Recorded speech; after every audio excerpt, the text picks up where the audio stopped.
Oke, halo guys, welcome back hari ini di channel Mr. Fatin. Hari ini kita kembali lagi untuk update market seperti biasa untuk hari Kamis tanggal 27 Juli di tahun 2023 teman-teman. Dan kita akan mulai dengan data dari The Fed yang kembali menaikkan suku bunga ya di angka 5,5% teman-teman. Ini udah sesuai dengan para forecasting para analis ya, yang memang udah dianalisakan bahwa akan kembali menaikkan suku bunga. Jadi kelihatannya market nggak gitu kaget dengan kenaikan tersebut ya teman-teman. Namun kita masih perlu pantau nih untuk kedepannya nanti di bulan September akan kembali diadakan pertemuan The Fed yang nantinya akan kembali ditentukan apakah akan dinaikkan suku bunga lagi atau akan tetap di angka yang sekarang teman-teman. Jadi mereka masih menunggu untuk data ekonomi selanjutnya yang akan dirilis di bulan-bulan berikutnya teman-teman. Apakah data tersebut mencerminkan untuk kondisi ekonomi mereka yang sudah mulai membaik atau masih perlu untuk kembali menaikkan suku bunga lagi. Jadi perlu dipantau ya untuk ini suku bunga juga, karena tentunya akan mempengaruhi kepada market terutama di negara-negara berkembang teman-teman seperti Indonesia ini. Kemudian hari ini market kita akhirnya kembali terkoreksi teman-teman setelah terreject tadi dari resistennya dengan koreksi yang cukup lumayan masif. Hari ini minus 0,74% di level 6.897. Dan hari ini untuk Bank BCA tertekan 1,34% di 9225. Sedangkan untuk Bank Mandiri hari ini mencetak all time high yang baru teman-teman dengan closingannya hari ini di 5.625. Lalu untuk Bank BRI terkoreksi di 8.900. Lalu untuk Bank BRI di 5.650. Lalu secara sektoral hari ini terpantau juga mayoritas cenderung ditutup koreksi teman-teman, dengan sektor energi dan juga sektor kesehatan dan juga sektor transportasi yang hari ini melemah paling dalam teman-teman secara sektoralnya. Kemudian untuk rupiah per sore ini kita pantau masih berkisar di atas 15.000 teman-teman. Jadi cukup bagus nih kenaikan The Fed, suku bunganya nggak mempengaruhi untuk rupiah kembali melemah ya. Jadi cukup bagus untuk kedepannya nih, semoga rupiah kita bisa semakin menguat ke depannya. Kemudian kita langsung lihat hari ini secara teknikal. Nah di sini secara charting bisa dilihat ya teman-teman, hari ini jelas-jelas terreject banget nih dari resistnya.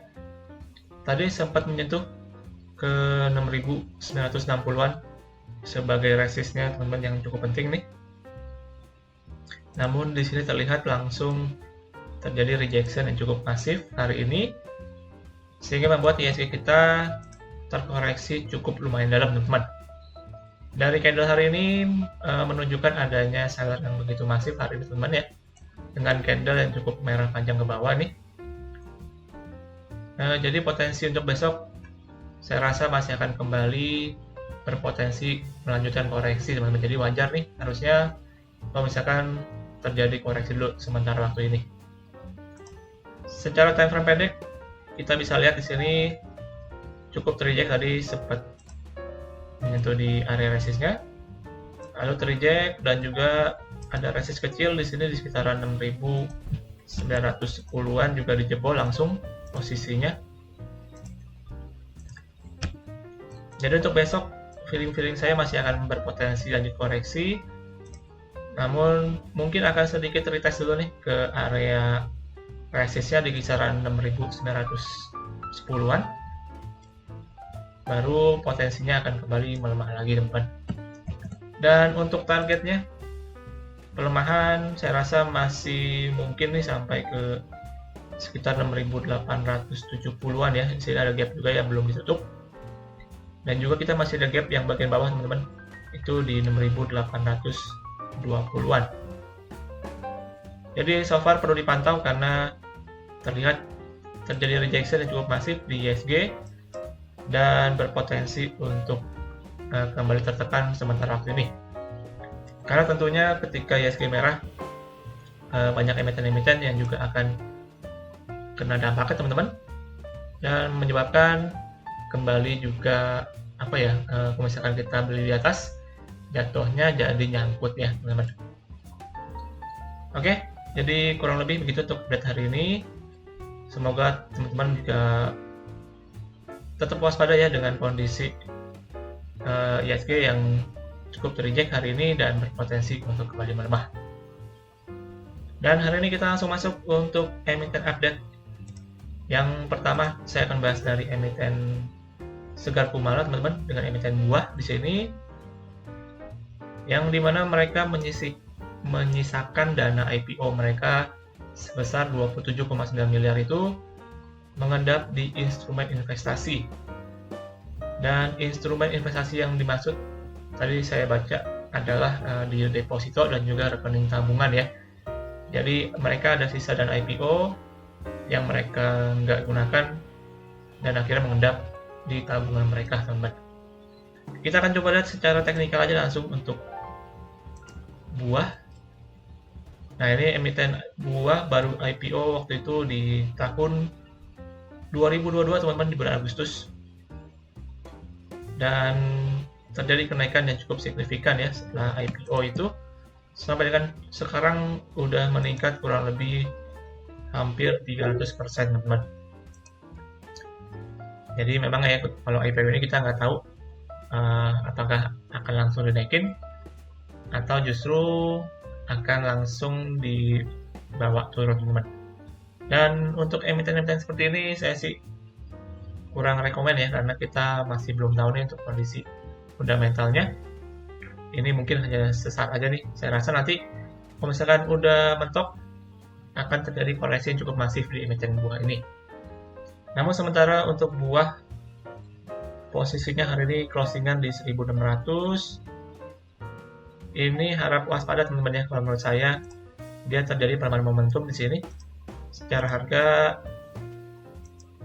lebih tinggi, namun secara indikator momentumnya dia lebih rendah teman-teman. Jadi terjadi pelemahan momentum secara bayarnya, jadi potensi sebenarnya terjadi koreksi nih untuk buah teman-teman. Jadi untuk kalian harap tetap waspada ya, karena kalau misalkan dia terjadi koreksi harusnya dia nggak main-main ya, secara koreksinya akan cukup lumayan masif juga teman-teman. Oke, jadi harap waspada menurut saya karena terjadi untuk pelemahan momentum di emiten buah satu ini. Kemudian langsung kita lanjut yang kedua. Untuk hari ini kita bahas emitennya yaitu dari Akra teman-teman, dengan angka Air Polrido ya.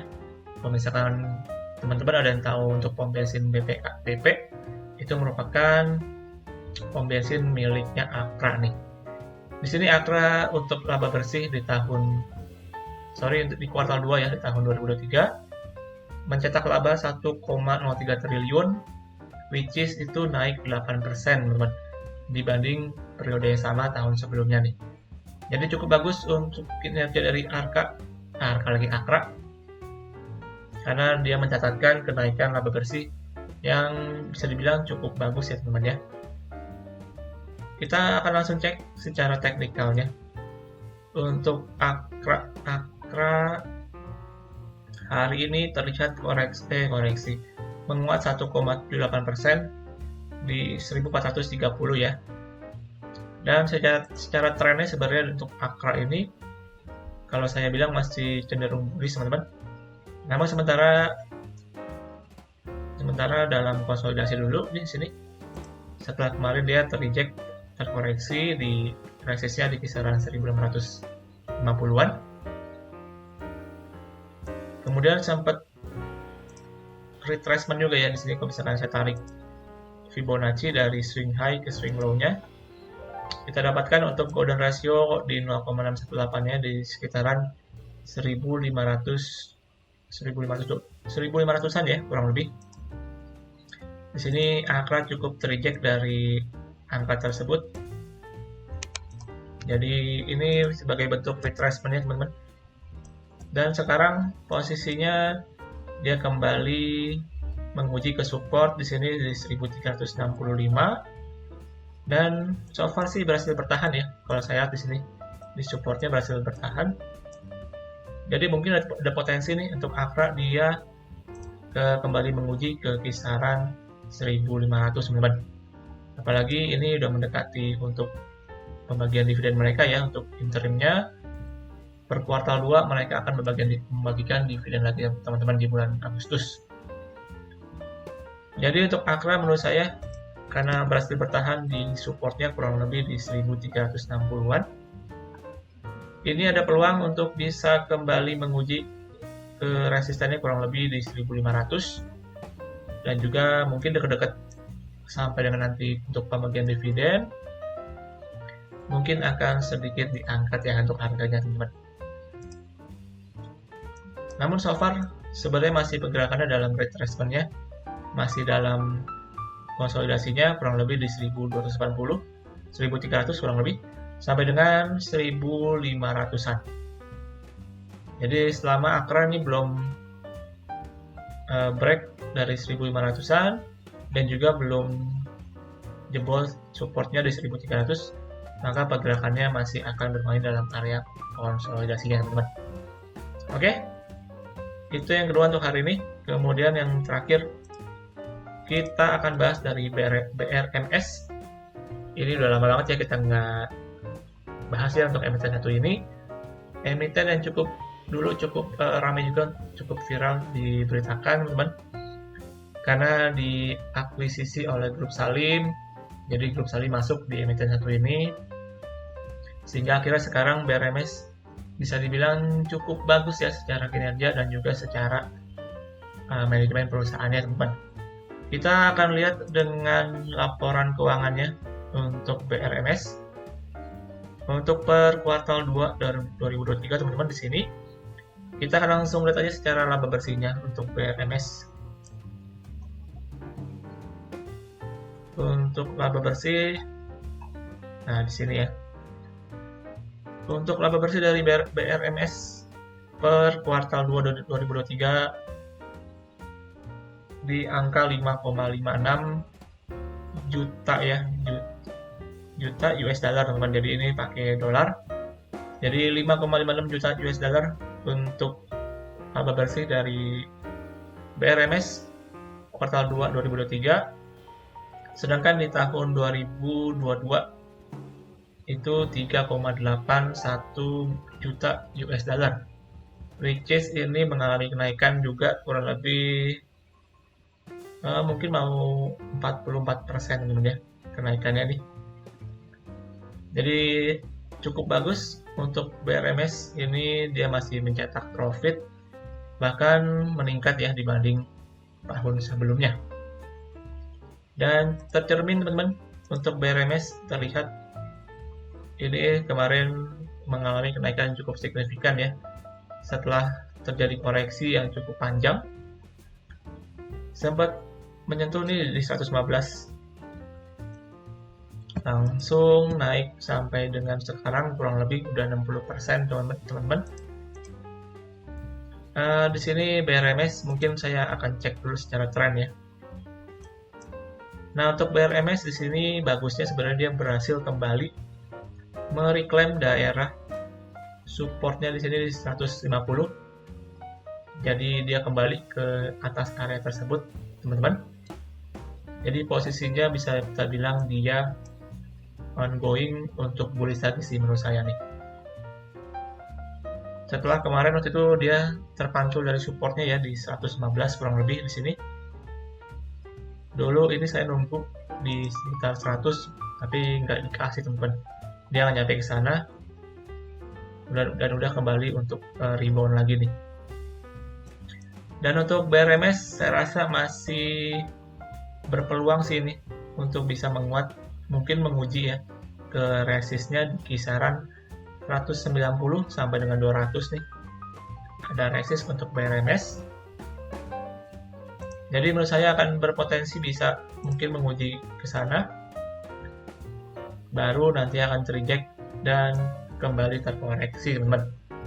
Nah nanti ketika terkoreksi itu baru menurut saya itu waktu yang tepat kita untuk akumulasi ya teman-teman ya.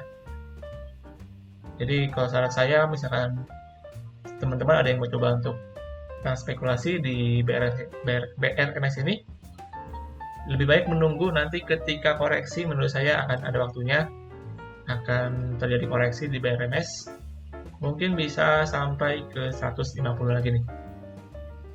Jadi mungkin saya sih prefer akan menunggu di harga tersebut ya, ketika nanti terjadi koreksi di BRMS ini. Namun secara pendeknya, seperti yang tadi saya sebutkan, akan berpotensi menguji ke 190 sebagai resistnya, dan untuk support pendeknya sementara ada di 170 teman-teman. Oke, jadi kurang lebih begitu untuk hari ini ya. 3 emiten yang kita bahas hari ini. Yang pertama tadi ada buah. Ini emiten yang baru IPO kemarin di tahun lalu, namun mengalami kenaikan yang cukup signifikan. Dan menurut saya ini terjadi pelemahan momentum, jadi harap waspada untuk teman-teman yang ada pegang dari saham buah ini. Lalu untuk Akra, di sini so far dia berhasil di atas support, jadi ada potensi kembali menguji ke resistennya sampai dengan nanti untuk pembagian dividennya teman-teman. Lalu untuk BRMS, ada potensi menguji ke resistnya di 190, dan setelah itu baru akan terjadi koreksi menurut saya nih. Dan saya prefer untuk menunggu di kisaran harga 150 kalau misalkan dikasih teman-teman. Oke, jadi kurang lebih begitu untuk hari ini, dan juga berakhir pembahasan kita di ISG Daily hari Kamis tanggal 27 Juli 2023. So guys, thank you untuk hari ini, untuk kesempatannya di video kali ini. Jangan lupa untuk teman-teman semua lakukan kembali analisa ulang untuk setiap analisa yang saya berikan ya. Dan juga jangan lupa untuk subscribe, like, komen, dan juga share kepada teman-teman kalian. Dan semoga apa yang saya sampaikan hari ini bisa bermanfaat untuk teman-teman semuanya. Dan akhir kata, sampai jumpa di video selanjutnya. Salam trading.